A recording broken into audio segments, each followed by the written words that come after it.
Wesh les gars, c'est Vextrom, j'espère que vous allez bien, en tout cas pour ma part ça va super. Alors aujourd'hui on se retrouve pour une nouvelle vidéo, une vidéo informative sur BO4.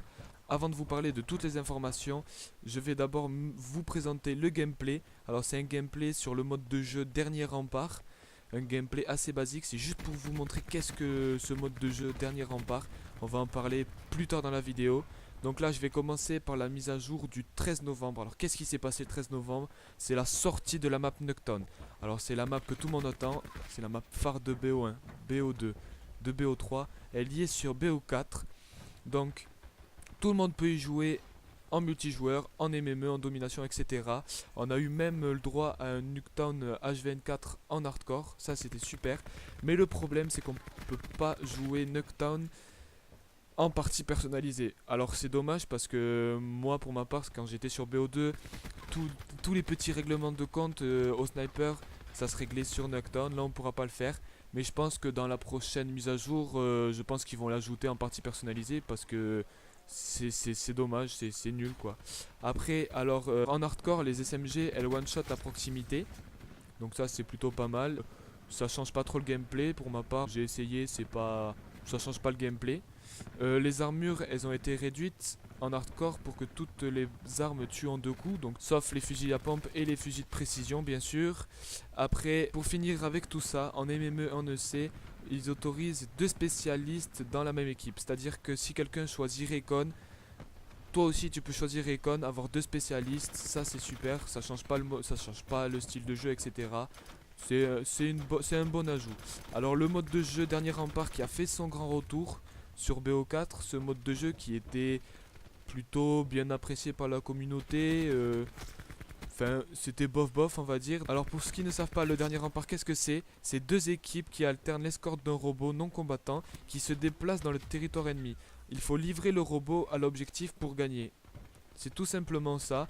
Alors, comme j'ai dit, c'est un mode de jeu apprécié, oui et non, parce que les communautés, en fait, si tu joues si tu joues en team ou pas, ça va changer ton mode de jeu. Si tu joues en team, ça va être beaucoup plus facile, la communication va être plus claire, etc.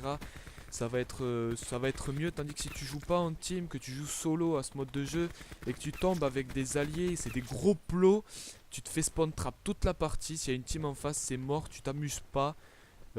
Pour ma part, moi j'aime bien, mais jouer en équipe à 2 à 3 parce que généralement on tombe sur des plots et on se fait spawn trap, tu t'amuses pas, ça te gâche le plaisir de jouer à BO4 en fait.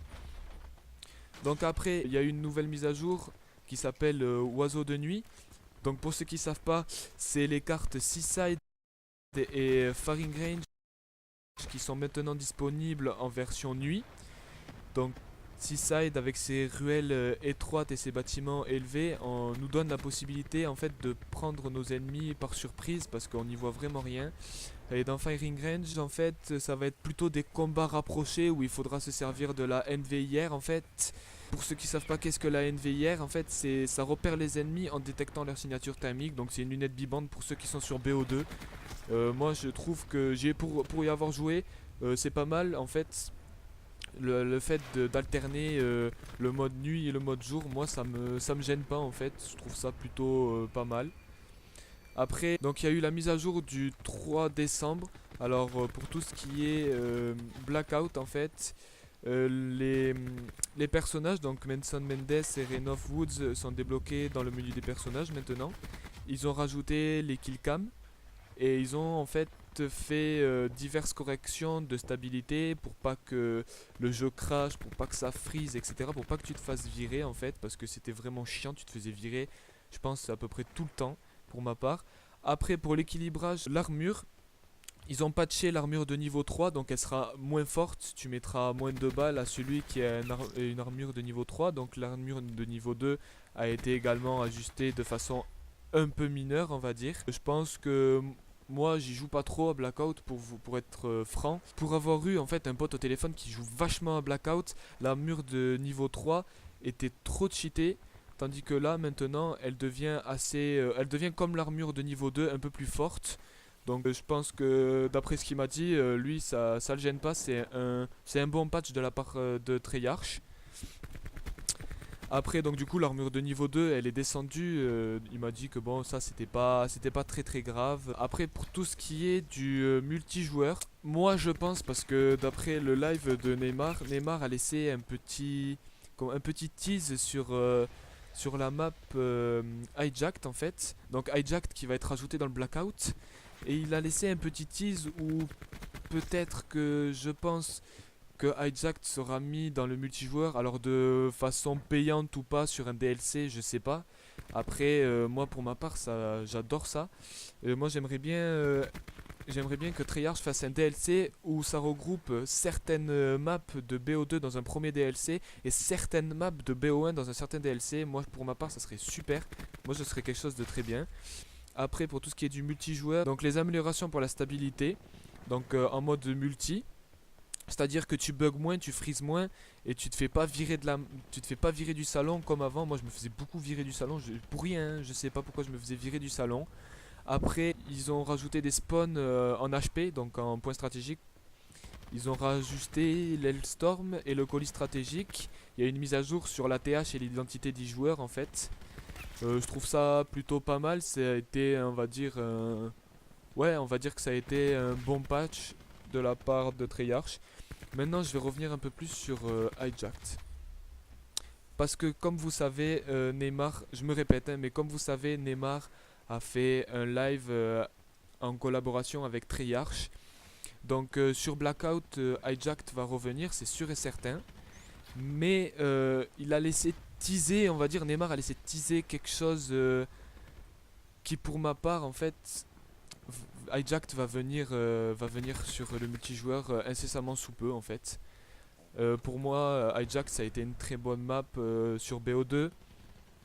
Sur ce BO4 en fait il manque cette map où on se dit ah mais on peut pas quitter c'est Nuketown, oh mais on peut pas quitter c'était Raid, oh on peut pas quitter c'est Standoff. Sur BO2 c'était comme ça. Là moi moi j'adore les maps de BO4 mais le problème c'est qu'il n'y a pas de map où on se dit ah mais non on peut pas quitter c'est cette map. Donc je pense que dans le DLC il ferait bien de rajouter des maps comme Raid, Standoff, des grands classiques, même Dome, des trucs comme ça où la communauté va dire ah mais non on peut pas quitter c'est cette map. Et Hijacked en fait partie pour ma part, c'est-à-dire que quand je l'avais sur BO2 j'étais content parce que c'était une map rentre dedans. Moi j'adore rentre dedans, je suis SMG, j'adore le rush etc. Hijacked était une map où on se rentrait dedans, où il y avait un peu de sniper quand campait au top etc. Il manque cette petite map, ouais voilà cette petite map rentre dedans.